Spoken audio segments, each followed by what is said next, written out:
जब ब्रिटिश राज ने नमक, चाय और अफीम जैसी वस्तुओं पर कर लगाया था। इन करों का उपयोग ब्रिटिश राज के प्रशासनिक और सैन्य खर्चों के लिए किया जाता था।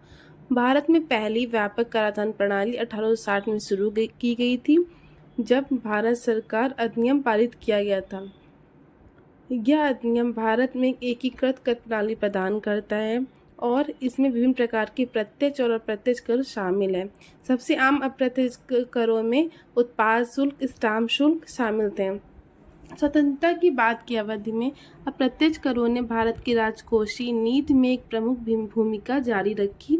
1959 में भारत सरकार ने गुड्स एंड सर्विस टैक्स लागू किया, जिसने पहले के अप्रत्यक्ष करों को बदल दिया। इस नई कराधान प्रणाली को कराधान प्रक्रिया को सरल बनाने और भारत में व्यापार करने की लागत को कम करने के लिए डिज़ाइन किया गया था। 1991 में भारत सरकार ने नई आर्थिक कराधान प्रणाली बनाई, जो भारतीय अर्थव्यवस्था को उदार बनाने पर केंद्रित थी। 1990 के दशक की शुरुआत में आर्थिक सुधारों की शुरुआत देखी गई, क्योंकि देश ने उदारीकरण और निजीकरण की यात्रा शुरू की। इसने विभिन्न प्रकार के करों को समाहित करने और वस्तु एवं सेवा कर कार्यान्वित करने का नेतृत्व किया। 1 अप्रैल 1991 से तत्कालीन सरकार ने सीमा शुल्क को कम करके कॉरपोरेट करों को जमा करके आयात और निर्यात का मात्रात्मक प्रतिबंधों को समाप्त करके आर्थिक सुधारों की दिशा में एक बड़ा कदम उठाया। इसने अधिक सुसंगत और कुशल कर संरचना तैयार की, जिसने अनुपालन और संग्रह लागत को कम करने की मदद की।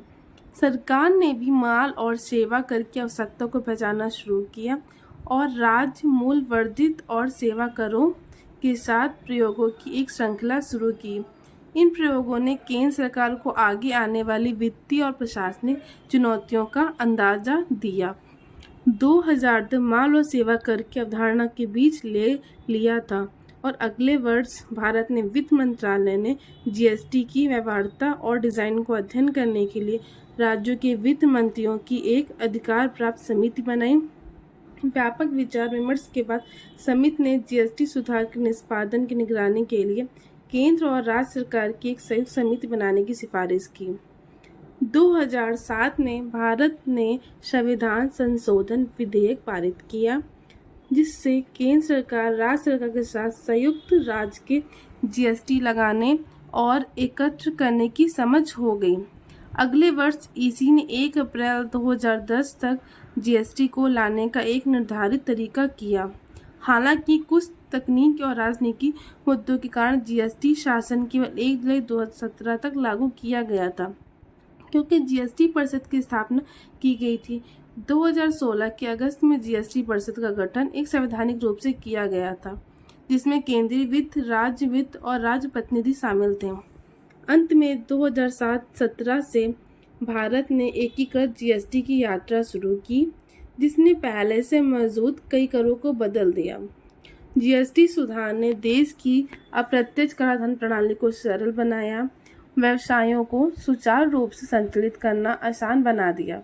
जीएसटी उत्पाद और सेवा वितरण श्रृंखला के सभी चरणों को शामिल करता है, जिससे व्यवसाय को जीएसटी शासन में इनपुट टैक्स क्रेडिट का दावा करने की अनुमति मिलती है।